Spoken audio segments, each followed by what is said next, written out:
Okay, welcome back to Plastic Models by a Regular Dude. And today, as you can see, I have finally completed the Tamiya New Tool 1/35 scale M4A3E8, otherwise known as the Easy 8. Got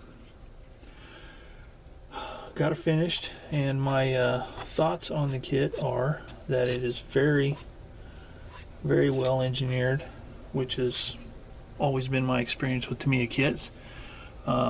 Everything fit together really well. No surprises. The cleanup was very minimal, mainly, parting lines, like along the barrel, around the wheels, stuff like that. But very, very easy to clean up. Not much at all. And it just fit together perfectly. No gaps, no weird seams to fill. The most complicated issue I had was taking care of the seam line here on the turret, and I talk about that in one of my other videos, so I won't go over too much. I was able to do that really easily. But that's it. It was quite easy. And this kit, I tried a few different things, a few different products and techniques. The first product I got to go with this kit was the Vallejo weathering set for green vehicles. It's a pretty good set. I didn't really use it as per the instructions in the sequence that they recommend, but the actual products themselves were pretty good. The washes, at first, I didn't really care for them too much, but after I worked with them a little bit more and kind of figured out how to use them, I like them. The pigment that comes with it, I can't remember what the color was. It's kind of a tannish color. It's this tannish color that I use to simulate mud. I really like that. It worked really well using the binding fluid that they provide with the kit, the weathering system, or whatever you want to call it. You can really control the consistency of the pigments to make it really thick to simulate mud, which I did on the wheels, underneath the hull, the whole lower hull parts, and then in the tracks. So that part of the weathering kit I really liked. I also used, for the first time, Archer dry transfers. I used those because I wanted to model specific divisions markings, and those weren't included with the Tamiya kit, so I got those to try them out. They worked out great. No carrier film, obviously, because they're dry transfer, but they worked out really nice, and they go on really easily, and they look good once they're on. As you can see right here, turned out really nice. I also, for the extra stowage on the rear of the vehicle, I used a Verlinen 1/35 scale kit bags and rucksacks packet that I bought it in probably 88 or 89 for about $5, and I've had them ever since.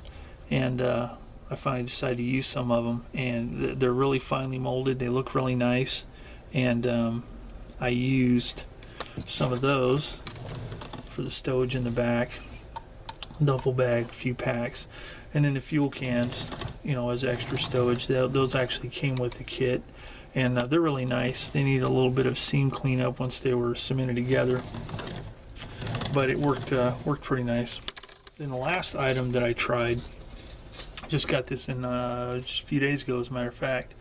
It's called Rustall, and it is a 4-bottle set.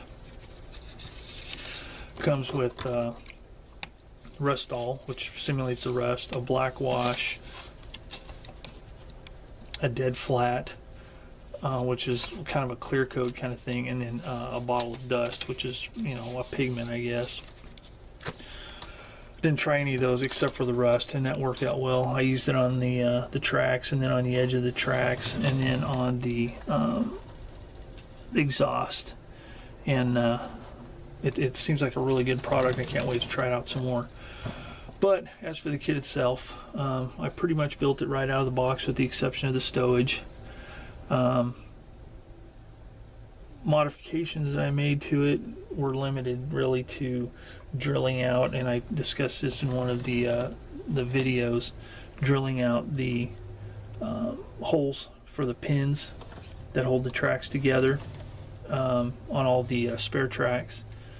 I drilled out the ends of the machine gun barrels, the muzzles, and let's see, what else did I do? I think that was, oh, and then I drilled the holes, the drain holes for the splash guards here where the fuel caps are, and you know, simulated the fluid leaking out. But this one, I tried some different techniques as far as weathering the vehicle to try and get it a little more realistic looking, and I think it worked pretty good. This is, I'd probably say this is my favorite weathering job so far. Turned out pretty good, but the kit itself turned out really nice, and you know, what can you say? It's a Tamiya kit. You know, I'm sure there's other kits out there that have all kinds of whammy detail on it, but this one, once it's all put together, weathered, you know, painted and weathered, it looks really nice. The cast texture on the front portion of the upper hull where the hatches go, the texture is really nice.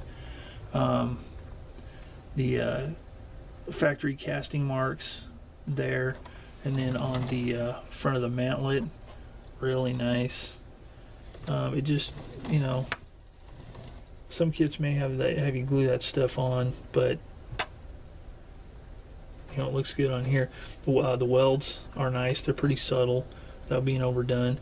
The one thing that's kind of wacky about Tamiya kits, even these new tool kits, and I've got another one I'm getting ready to start, a different vehicle, but it's a new tool as well, is how it just seems kind of funny that nowadays with their technical abilities that they don't mold the machine guns with the muzzles already bored out, you know, hollow, and hatches, handles on hatches, why they still, it's basically just a piece of flat plastic instead of being an actual handle.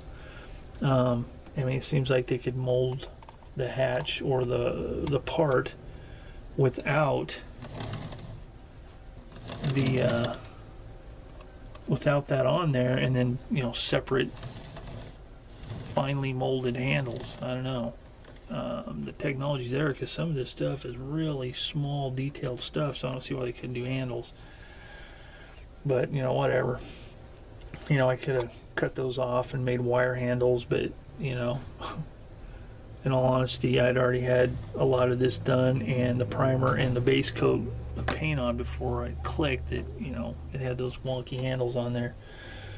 So anyway, that's it. That is the EZ8 completed. The figure that came with it is pretty nice. The molding on the Tamiya figures is getting pretty nice. I took a little bit more care with painting the figure's face this time. I wanted to try and get a little bit more realism. I don't know how well you can see it with that machine gun in the way, but you know, I'm trying to progress here. The helmet, it's pretty nice. One little touch I added that some people don't even really know about is around the edge of the helmet, the rim. US helmets had a stainless steel rim around, very small, it's probably about 1/4 of an inch around the circumference of the helmet along the brim all the way around, and that often got chipped up quite a bit and showed through pretty bright silver because it was stainless steel. It didn't corrode or anything, but you know, simulated that, whatever. So anyway, that is the EZ8. Thanks for keeping up with the build on YouTube so far, or all through it, and I appreciate all the comments, and I would again appreciate any comments on this one, constructive criticisms, tips, hints, whatever. Leave some remarks. Let me know what you think. And thanks for keeping up with it. And I will see you guys on the next installment of Plastic Models by a Regular Dude.